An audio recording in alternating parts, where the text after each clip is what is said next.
Assalamualaikum Pak Wapres, saya Fauzia dari Republika Pak. Ingin bertanya, ini kan doa istighosah ini untuk masyarakat Cianjur bangkit begitu ya Pak. Ya, Penanganannya sendiri sehingga saat ini kan masyarakat belum seluruhnya, khususnya yang rusak berat belum dibangun kembali. Kemudian yang ya, relokasi juga belum dihuntap gitu ya, Pak. Sementara ini kan kita mau bulan puasa gitu Pak, harapannya ya, sebelum bulan puasa masyarakat sudah mulai masuk begitu Pak.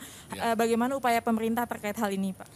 Pemerintah sejak terjadi langsung mengambil peran, ya, keadaan darurat ya, dan tentu pertama menolong mereka yang terkena gempa dan kemudian melakukan upaya-upaya membangun kembali rumah yang mungkin bisa dibangun. Dan sekarang sudah tahap ketiga, dapat tiga, jadi sudah tahap ketiga terus dibangun, nggak berhenti. Bahkan ada yang baru ya, baru susulan. Berapa rumah? 500 baru lagi susulan. Nah, tapi terus jadi itu. Dan ada yang tidak mungkin dibangun di daerah itu, itulah yang direlokasi. Salah satunya itu di dekat kota Cianjur, Cilaku, dan saya sudah lihat ke sana, sudah dibangun berapa? 200 dan sudah ditempati. Sudah ditempati 200. Saya waktu pembangunannya saya datang ke sana. Dan relokasi yang kedua itu ada Mande, yang satu di Cipanas. Itu yang daerah jalur yang tidak mungkin dibangun karena itu jalur gempa. Nah, di daerah-daerah yang masih bisa dibangun tapi masih kemungkinan terjadi dampaknya, itu dibangun rumah tahan gempa yang sekarang sudah tahap ketiga. Ya, yang tadinya direncanakan sudah selesai, ternyata tambah lagi. Karena ada gempa susulan 500 rumah. Jadi saya kira itu penanganannya akan terus dipantau oleh pemerintah dan sekarang sudah berada langsung ditangani oleh Pak Bupati. Ya. Silakan Pak Bupati. Oke, terima kasih Pak Wapres, izin menyampaikan bahwa tahap 1, tahap 2 sudah cair ya. Tahap 3 45.000. Saat ini sudah berkasnya disampaikan ke BNPB dan BPB sudah ke Kementerian Keuangan. Kita tinggal nunggu. Tapi walaupun belum cair, masyarakat sudah bisa melaksanakan dengan membiayai sendiri dulu, nanti dirembes ya. Dirembes atau melalui aplikator atau melalui TNI.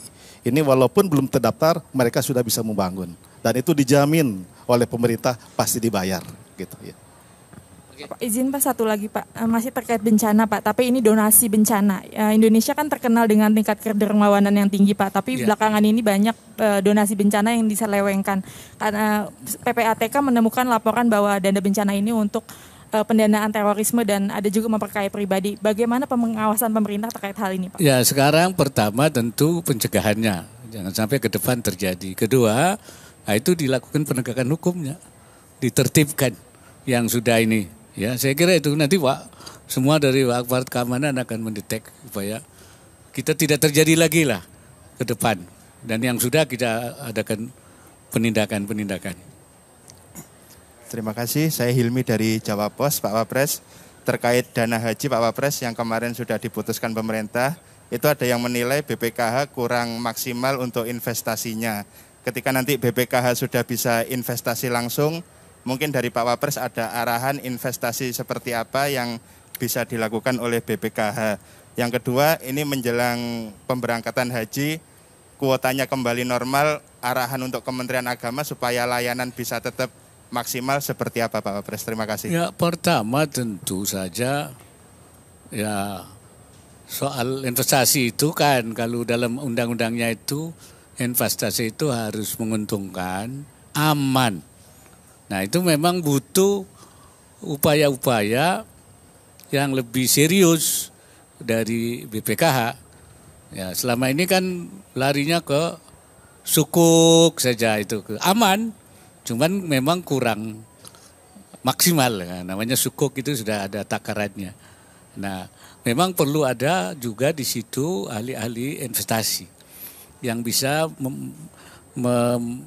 artinya memantau usaha-usaha apa baik di Indonesia sendiri maupun di Arab Saudi terkait dengan penyelenggaraan haji dan banyak yang bisa dijadikan usaha BPKH itu kan banyak. Ada travel, ada perumahan, ada catering, ada segala macam itu. Karena itu saya kira ahli-ahli investasi di situ harus bisa menangkap. Nah, saya harapkan itu. Dan kemudian yang apa yang kedua? Soal pelayanan Pak, ini pelayanan jamaahnya. ya, saya kira pelayanan harus optimal ya. Pelayanan ini kan menyangkut masalah kesehatan, menyangkut masalah bimbingan haji, menyangkut masalah pemondokan, masalah tempat yang jangan terlalu jauh, kemudian juga cateringnya. Nah ini memang karena itu ongkos haji itu kan ada kaitannya dengan biaya-biaya ini, pelayanan itu. Nah, karena itu saya minta terus dievaluasi. Ya, kemarin tuh bagus misalnya di kesehatan, itu sudah lebih bagus ya untuk penanganannya sampai di tempat Arafah Mina itu.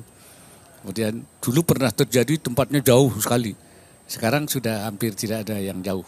Tapi tetap juga ketika waktu menjelang haji itu ada kredit menuju haram. Itu memang dulu disediakan bus. Tapi belakang bus nggak bisa jalan karena kredit. Nah, ini juga perlu ada upaya-upaya yang lebih baik lagi.